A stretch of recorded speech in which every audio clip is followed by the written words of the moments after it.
നമസ്കാരം. ഇന്നൊരു get ready with me ഒന്നും അല്ലെങ്കിലും ചെറുതായി ഞാനൊന്ന് റെഡിയാവുന്നുണ്ട്. കുറേ അധികം ഓർമ്മകളുള്ളൊരു സാരിയാണിത് എന്നൊക്കെ പറയണമെന്നുണ്ടെങ്കിലും എവിടുന്ന് വന്നു, എങ്ങനെ വന്നു എന്നൊന്നും ഒരു ധാരണയും ഈ സാരിയെപ്പറ്റി എനിക്കോ അമ്മയ്ക്കോ ഇല്ല എന്നതാണ് വാസ്തവം. ഷെൽഫ് അടുക്കി പെറുക്കി വെച്ചപ്പോൾ ഞാനിതങ്ങ് അടിച്ചു മാറ്റി. കാരണം ഈ കളർ എന്നെ ഘടാതെ ആകർഷിച്ചു പോയി. സംഭവം ഇതിൻ്റെ ഷെൽഫ് ലൈഫൊക്കെ കഴിഞ്ഞെങ്കിലും ഒരു ആകർഷണം തോന്നുന്നുണ്ട് ഈ സാരിയോട്. എന്ന് വെച്ച് ധൈര്യത്തിൽ ഉടുത്ത് എങ്ങോട്ടെങ്കിലും പോകാൻ പറ്റുമോ എന്നുള്ളത് ഡൗട്ടാണ്.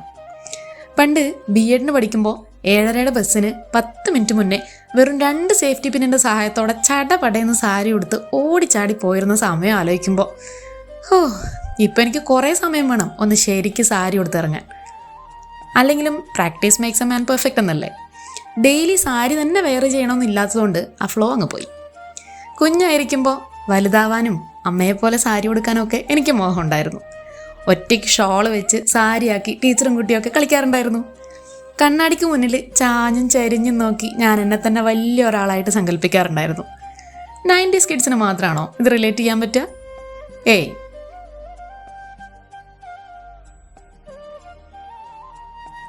സാരി എപ്പോഴൊരു വീക്ക്നെസ് ആണെങ്കിലും വലിയ കളക്ഷനൊന്നും എൻ്റെ കയ്യിലില്ല. നന്നായി ചേരുന്ന ബ്ലൗസും ആക്സസറീസും ഒക്കെ പെയർ ചെയ്ത് ഒരുങ്ങി ഭംഗിയായി ഇറങ്ങുമ്പോൾ അതൊരു രസം തന്നെയല്ലേ. എന്നാൽ അങ്ങനെ തന്നെ വേണമെന്നുണ്ടോ? ഓരോരുത്തരുടെയും ഇഷ്ടത്തിനും കംഫർട്ടിനും അനുസരിച്ച് പെയർ ചെയ്താൽ അതും ഒരു ഭംഗിയാണ്. ഈ വെയറിങ്ങും സ്റ്റൈലിങ്ങും രണ്ടല്ലേ.